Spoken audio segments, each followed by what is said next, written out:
Hello dear, তুমি যে পরীক্ষার প্রিপারেশন নাও না কেন, পরীক্ষায় এই টপিক থেকে একটা প্রশ্ন আসবেই। দেখো, এইটা হচ্ছে টপিকটার নাম হচ্ছে ইন্টারজেকশন। তো এইটা এসেছিল ডব্লিউবিসিএস 2018-তে।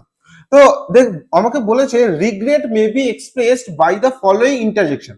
রিগ্রেট এই শব্দটা মে বি এক্সপ্রেসড কোন ইন্টারজেকশনটার দ্বারা আমরা এইটা মিন করতে পারি, এইটা মানে প্রকাশ করতে পারি। দেখো, আগে থেকে এগুলো কি মানে বলতে দিয়েছে। অ্যালাস এইটা কখন ব্যবহার করা হয়? এইটা মনে করো সরো, SO RROW, সরো এটা দুঃখ প্রকাশের ক্ষেত্রে ব্যবহার করা হয়। হাস এইটা কখনো মনে করো সাইলেন্স, SILENCE, কাউকে যখন আমরা চুপ করাই তখন এটা ব্যবহার করা হয়। ব্রাভো এইটা যখন মনে করো কাউকে আমরা প্রশংসা করছি, PRAISE, প্রেজ, প্রেজ মানে প্রশংসা করা।